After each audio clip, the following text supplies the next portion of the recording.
Good morning, friends, and welcome. However you found us, however many times you've been here with us in person or online, welcome. We are a congregation grounded in our commitment to love and an evolving tradition that celebrates the richness and beauty of individual lives and commits to working together to weave a tapestry made stronger and more vibrant by our collaboration and by the sharing of our lives and our visions for a thriving, loving, and just future for all of life.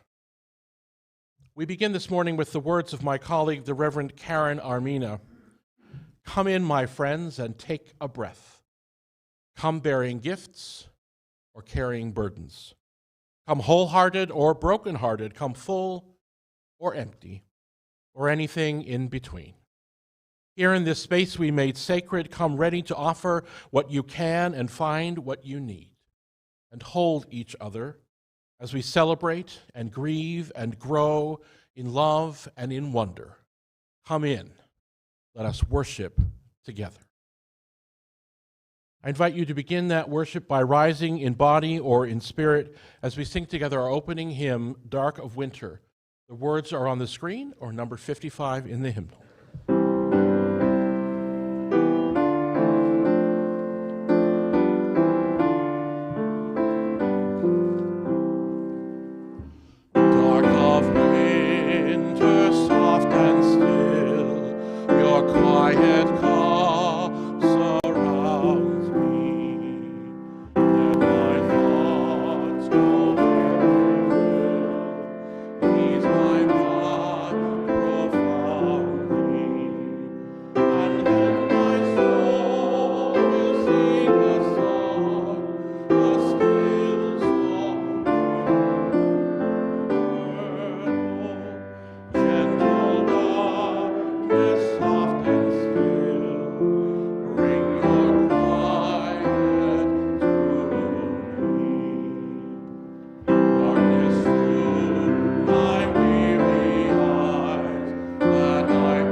This time we have the chancel lighting, and if you would please rise as we, in unison, expressing our aspirations.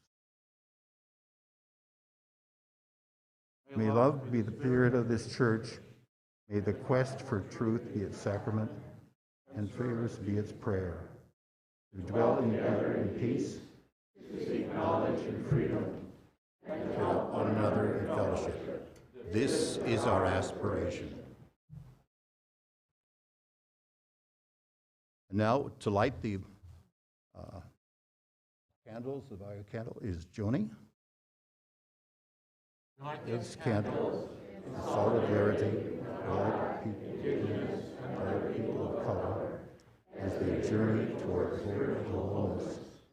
May we, as a beloved community, work to dismantle racism and all forms of oppression, and to unite our principles so that justice, dignity, and equity for all prevail.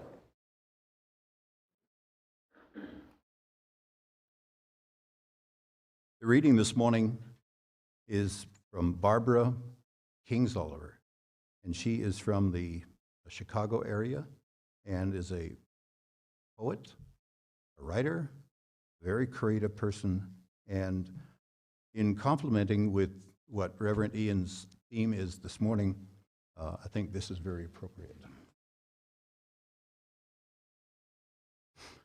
I've been thinking a lot lately about the difference between being an optimist and being hopeful.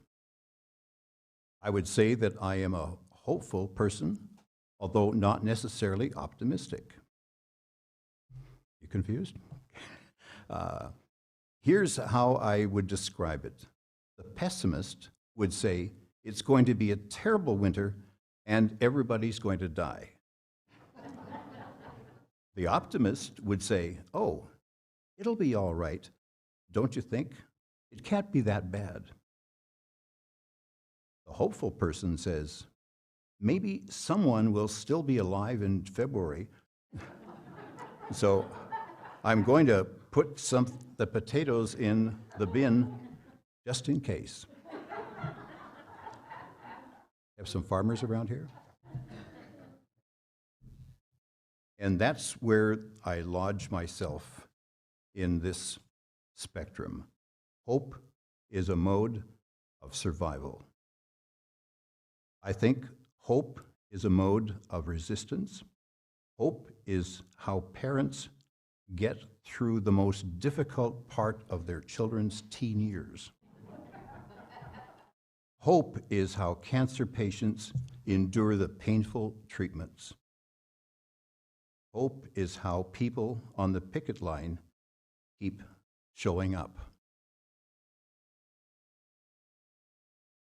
And the reason I paused on that is that we have Ginger, who's a union person, so that wasn't in part of hers, but it comes to mind when you try to relate something specific to the people you're aware of. But anyway, going back to hope is how people on the picket line keep showing up. If you look at hope that brings not a state of mind, but something we actually do with our hearts and our hands to navigate ourselves through the difficult passages, I think that as a fiction writer or any other kind of writer, hope is a gift I cannot, let me read that again. Hope is a gift I can try to cultivate. And at this time, I'd like the ushers to come forward as we present our daily offering.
This is the time in our service where we share the joys and sorrows of our hearts and our lives with this community that we have gathered together. Jerry and Suzanne Hogsett share a joyful candle for a wonderful phone conversation with Reverend Ken McLean in Maryland, who welcomes phone calls. It's great to hear that he's doing okay. Bill Masco lights a candle of sorrow for the death of his niece, who died of internal injuries from a vehicle accident, and a candle of love and of hope for his sister as she deals with this enormous pain and grief. May she, in her own time, heal and eventually find peace.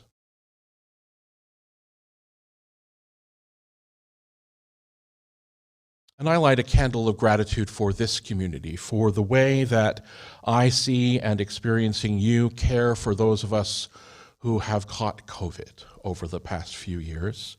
The grace and the flexibility and the love and the support that you have shared with all of us has been really powerful and wonderful and healing for all of us. So I want to say thank you on my behalf and on behalf of all of those others who you have cared for over this time. I want to light a special candle today for those for whom this holiday season is difficult. Some of us find these seasons difficult because we are estranged from our families. Some of us find these seasons difficult because we can't get to see them when we want to. Some of us find these holidays difficult because the noise and the joy and the lights are overwhelming to us. And it's a hard time of the year for many of us.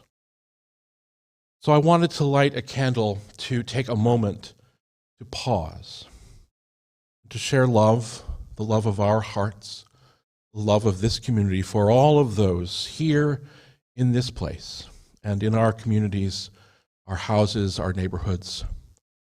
All of those for whom this time when the world shouts joy, joy, joy in our faces and ears, that those of us who don't feel it or can't feel it or find other feelings more overwhelming.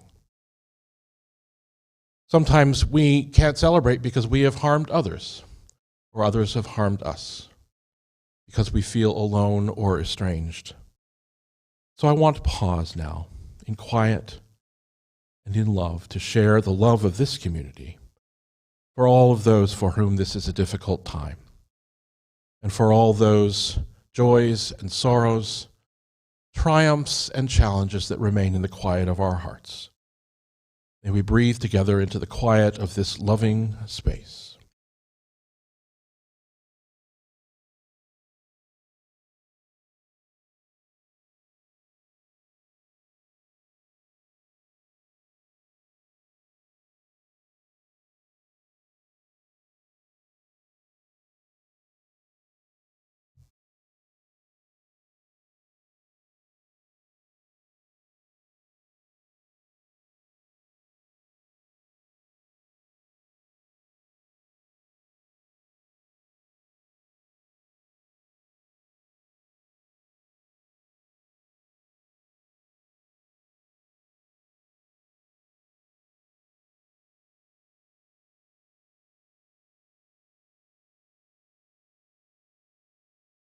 May all beings know peace. May all beings know an end to suffering. May all beings know love. Will you join me now as we sing together our hymns for meditation, Spirit of Life and Fuente de Amor?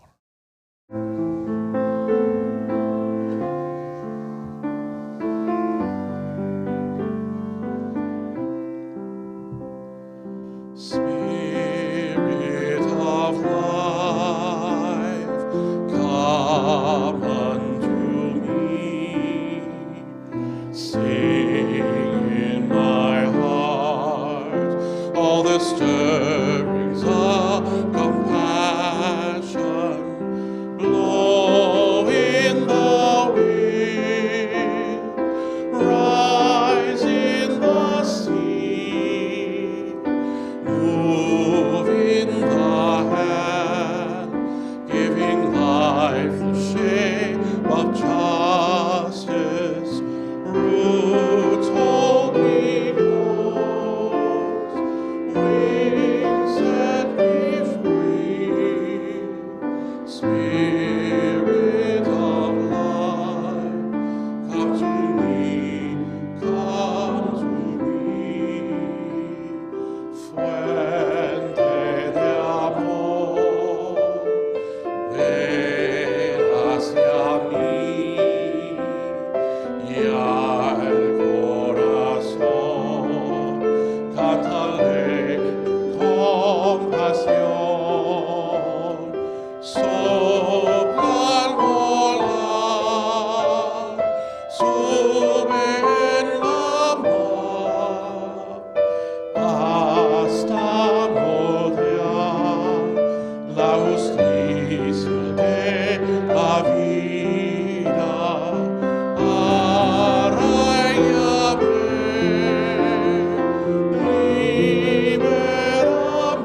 It's good to be back with you today, this morning, my friends. Today's sermon is kind of a partner of next week's sermon. Next week, we're going to talk about Hanukkah and wonder and miracles. And today, we're going to talk a little bit about hope in the dark places, which means we're going to talk about a couple of dark places. So I just want you to be prepared for that, and there is hope. That's why we're talking about it. In the house I grew up in, at the end of the big sofa in the living room was an end table, and in the drawer of that end table was a box of index cards.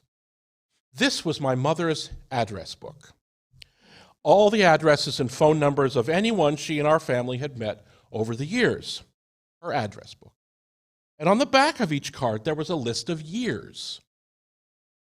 I couldn't figure out what this was about, and so one day I asked her, and she told me that was the list of years that she had sent out Christmas cards to those people. That's how she kept track. And my mother kept track of everything. So she was an accountant. So anyway. So I thought of that yesterday morning as I sat down at my own dining room table to do our holiday cards for the year. Now, some things have changed. My collection of addresses is not on index cards. It's in an app on my phone. And the list of who we've sent cards to is also on my phone. It's just a list of names. It's been there for years, and each year my husband and I go through and look at last year's list and add some names and take some away. One of the cards I wrote out yesterday was for our good friend Ben and his partner. Now, Ben works in a hospital in Michigan as a nursing support staff. And we often chat late at night by text as he is starting his shift. And he'll sometimes tell me what he's been assigned to do that night. Sometimes he will have been assigned to be a sitter. And it brings back memories of my time as a chaplain in a hospital in Chicago. One day when I was there, the charge nurse on the floor where I was the chaplain said to me, "Chaplain, I think you need to go talk to Jenny in room 12. She's in bad shape."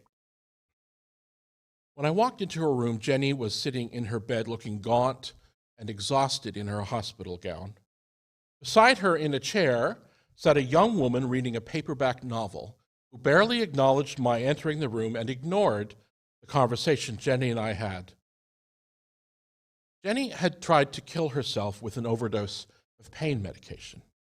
She had given up. She was involved in an abusive relationship and addicted to painkillers and was faced the almost certain possibility that her children would be removed from her care. All I could do as the chaplain was sit with her and listen to her and pray with her when she asked me to. Over my summer as a chaplain in that hospital, I encountered, I think, about 5 patients who were in the hospital because they had been taken over by despair or fear and had tried to kill themselves.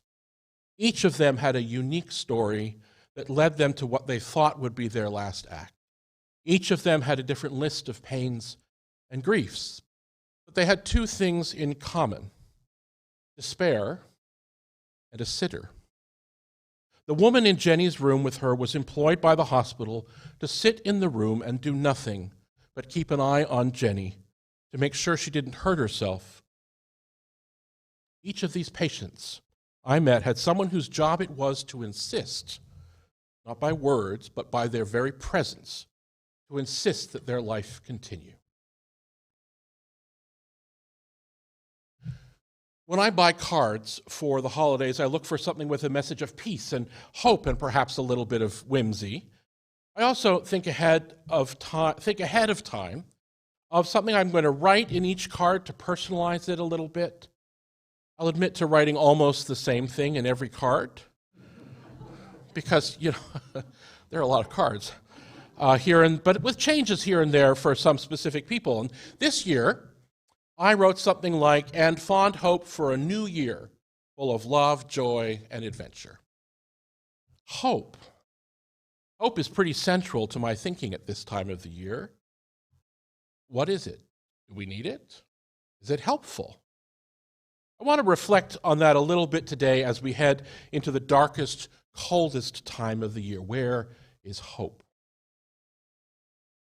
Now, some of my oldest friends are on my holiday card list, people I've known and loved and struggled with for decades, some of them since elementary school, high school, and college.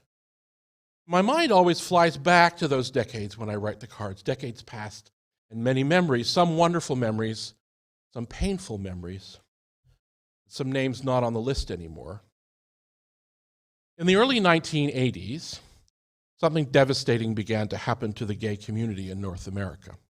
Men began to die of a mysterious illness that we eventually came to call HIV and AIDS, caused by what we now know to be the human immunodeficiency virus. The disease spread beyond the gay male community, of course, but it ravaged that community. Men just kept dying and dying. And for a long time, too long, the response of the world around them, the response of the government and the medical establishment was silence and inaction. A group that called themselves ACT UP responded to this crisis and to this inaction with loud, uncomfortable protests. Silence equals death was their rallying cry, and they were anything but silent. And eventually, because of ACT UP and others who refused to ignore what was happening in a radically marginalized community, change came. Attention was paid, and the dying slowed. For the members of ACT UP, hope was a rejection of silence, a rejection of despair. It's more than 40 years later now, there isn't a cure, but there may be a vaccine on the horizon. And newer medications and treatments have meant that HIV-positive people are living their lives longer and longer. One day, more than a decade ago now, I was riding the elevated train, the subway train in Chicago, and I saw a sign recruiting volunteers to text vaccines to block HIV before it could even get started. It was the beginning of the movement towards PrEP, I think. The sign said, "Hope takes action." Some of the people on my holiday card list are newer friends, people I've met online during the pandemic, especially my Thursday evening Zoom knitting group.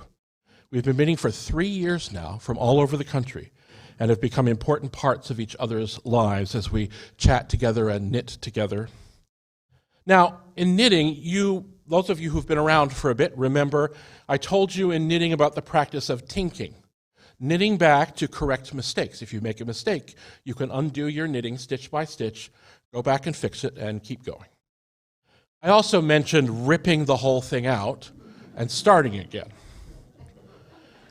Sometimes a pattern is so complex when you're knitting lace or cables, for example, you're knitting stitches together, you're skipping stitches, you're doing yarn overs, that knitting back is a nightmare, especially if you have fluffy yarn that sticks to itself. And really, it's not straightforward at all, which is why some folks rip it out and start all over again. But there is a little trick you can do. When you get to the beginning of a new section, you can create what we call a lifeline. You can take a needle and run a strand of smooth, contrasting yarn through all the stitches on the needle, and then just keep going. That way, if you make a mistake you can't correct later, you can rip all your stitches out like I described above, but when you get to that lifeline, the ripping out stops. You can pick up all the stitches from the lifeline and go on again. Everything before the lifeline is safe. You can take action. You can prepare for hope. Remember what Derek shared from Barbara Kingsolver. The hopeful person, she said, would say, maybe someone will be alive in February, so I'm going to put some potatoes in the root cellar just in case. Like a lifeline. And that's where I lodge myself, she continues. Hope is a mode of survival. I think hope is a mode of resistance. If you look at hope that way, it's not a state of mind, but something we actually do with our hearts and our hands to navigate ourselves through the difficult passages. In other words, hope is the choice to prepare yourself to get through what's coming. Now, in knitting, that's an individual hope. You're hoping to save this lovely thing that you're creating.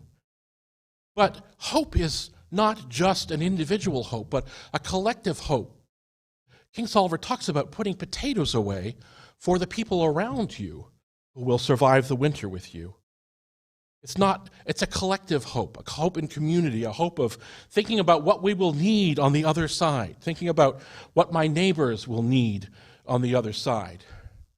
We often talk about hope as something we have. We have hopes for the future. We equate hope and expectation. We imagine a freer world and we hope for it. Hope is the thing with feathers, said Emily Dickinson, the thing that never in extremity asked a crumb of me. We hold on to hope. We lose hope. We open up to hope. Perhaps it is a privilege to understand hope as an expectation. Perhaps it is privilege or luxury to help understand hope as aspirations. How do we say to a woman who has come to the end of despair to have hope? How do we say those suffering from the ravages of AIDS or cancer or COVID to have hope?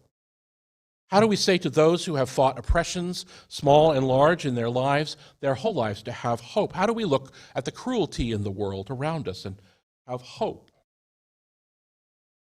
And yet we are called by our hearts, by our connections, to be active shapers of the world, called to build the world that we seek.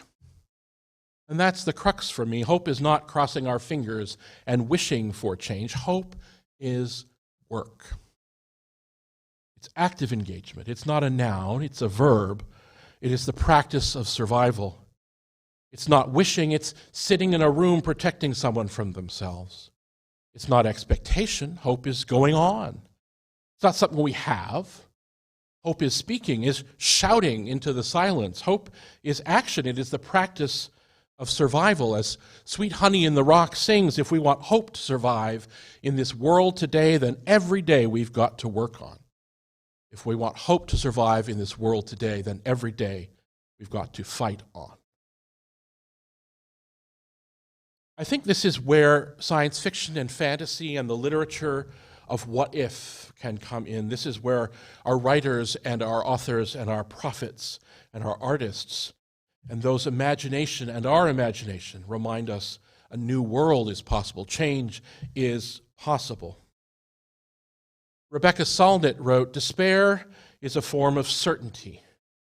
Certainty that the future will be a lot like the present or decline from it. Optimism is similarly confident about what will happen. Both are grounds for not acting. Hope," she says, "can be the knowledge that reality doesn't necessarily match our plans." Not just imagining, but planning, making, doing, creating things as an act of hope. Maxine Hong Kingston wrote, "In a time of destruction, create something, a poem, a parade, a community, a school, a vow, a moral principle, a peaceful moment." What's going to get us through is not the blind optimism that everything will be okay, but the collective and individual practice of making it okay. It's the understanding that life doesn't have to be like this, that it won't always be like this.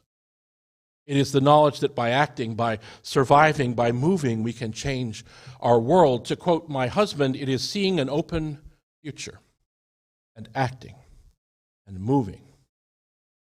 And it is in choices like these that we need the time and the space and the commitment to practice in order to develop or begin to develop for ourselves and our communities these actions and others like them that can form the shape of our search for truth and meaning, of connection and love. In another place, Rebecca Solnit wrote, "Hope is not a lottery ticket you can sit on the sofa and clutch, feeling lucky. It is an axe you break down doors with in an emergency. Hope should shove you out the door because it will take everything you have to steer the future away from endless war, from the annihilation of the earth's resources, and the grinding down of the poor and marginal. To hope is to give yourself to the future.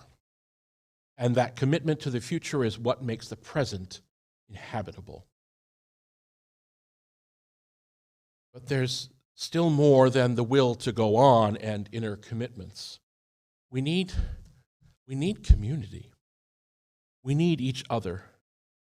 This is why we build these places, places that are not schools, places that are not community centers, places that are congregations, churches, temples, mosques, houses for the communities that we build and depend on as we struggle with life, as we revel in its joys and as we weep in its pain, places that insist that life continue. Places that call us to answer that voice which calls. Places that are houses for our hope. Places that are kitchens for our hope. They are the fire beneath our commitment that life continues. They are the guidance that our feet seek as we walk the path of overcoming despair and building a just and loving world. These communities are the reminder that keep us humble in the task and remind us to say yes to life in all of its openness and to the embraces of love. They are the places. This is a place. They are the places that invite us to reach out to each other, to invite each other into love and action and connection and hope. I invite you to rise in body or in spirit and sing a little bit about that hope as we sing our closing song, Come Sing a Song with Me.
At this time, we extinguish, better take this thing off. We extinguish our chalice and repeat our words that are on the screen.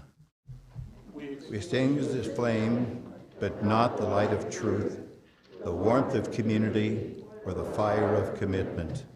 We are in our hearts until we are together again.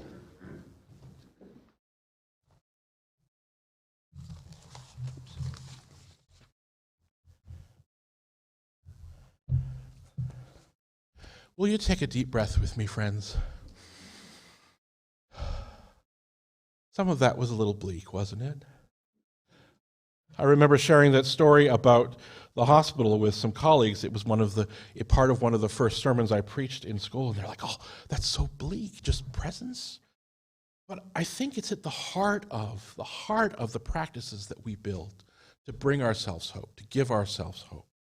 So I hope that you will hear the hopefulness in that. There is work to do. I don't think work is a four-letter word, but I don't think it's a four-letter word. There's work to do. We commit to it together, and I'm just so grateful to be part of a religious community where we work to figure these things out together, and sometimes we mess up, sometimes we hurt each other and hurt ourselves, but here we are together, and we work to build love and hope together. Our closing words are from the Reverends John Burens and Rebecca Parker. Hope rises, they write. It rises from the heart of life here and now, beating with joy and sorrow. Hope longs. It longs for good to be affirmed, for justice and love to prevail, for suffering to be alleviated, and for life to flourish in peace. Hope remembers.